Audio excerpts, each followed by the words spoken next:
waxaa runtii sharaf weyn oo maanta inaan qalinka ku duugnay qaybtii hore ee mashruucii World Bank ina siiyay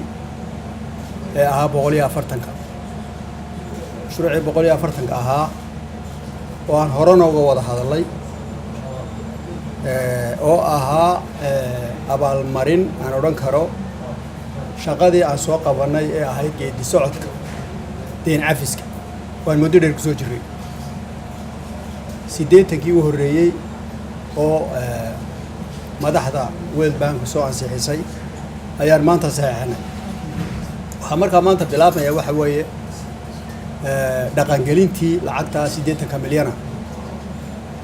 sida agaasimoydu idinku sharaxay ahayd waxay u kala qaybsan tahay dhaqangelinteedii baynu bilaabaynaa maanta haddii Ilaahay yiraahdo waxaa ku xigi doona 40 milyan oo mashruuca oo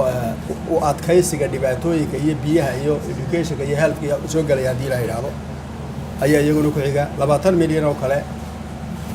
oo iyaguna quwadeynta dawladda shaqada wada ayaa ku xiga 140 kaas horta halkaas ay ku dhamaanayaan 140 kaas waxay ahaayeen shaqadii aan soo qabanay ayaa layna yiri si fiican baad soo qabateen ee geedi socodka ayada cid walba ka qayb gashay ayadoo madax inoogu tahay inoogu yihiin madaxweynaha iyo prime minister waxaan filaynaa waxa weeye maalin dhaweydna waxa saxinoo kale lacagtii EU ina siisay oo 100 milyan ahayd euro 130 meelaha ah waxa soo dhan waxa ka marxaati kacayaan waxa weeye shaqada aan soo qabanay haddaan tahay dadka iyo dalka Soomaaliya haddaan nahay dawladda iyo dalka oo dadka wada socda shaqadan soo qabanay bay ka marxaati kacaysaa xaqiiqadu waxa weeye haddaan sidaa ku sii socono inaan meelo waaweyn gaari doono oo adduunyada la tis qaadi doono adduunyada la falgeli karo aan inaga lafteena wax qabsan karo waxa kale oo ku darayaa halkan anoo ka faa'iideysanay fursadan shalayto waxa la approve gareeyay Soomaaliya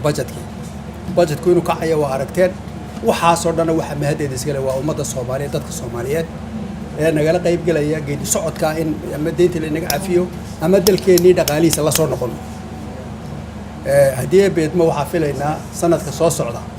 inay wax ka wanaagsan ima dooraan laakiin anagu sidaan always yiraahdo waxa weeye buur aad u dheer ayaa fuulayna buurtaasina lugaha ku daalaya wada raadaysaa dhibaatooyin baa ku qabsanaya laakiin dusheeda buurta ayaa biyo yaalan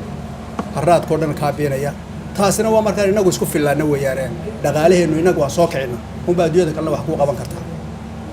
marka aad iyo aad baan maanta ugu faraxsanahay waxaan gudageli doonaa markaa hirgelinta mashruucan baan oo cid walba gaarayo dadka Soomaaliyeed la siiyay halkana lama siin meel kale dadka ummadda Soomaaliyeed baa lacagta ayaa la siiyay hirgelinteeda dhaqangelinteeda fulinteeda ayaan ka wada qayb galaynaa waana ka wada sheekaysan doonaa sida loo hirgelinayo cid waliba waa ogaanaysaa shilin waliba iyo dollar waliba halku ku baxay marka aad baan maanta ugu faraxsanahay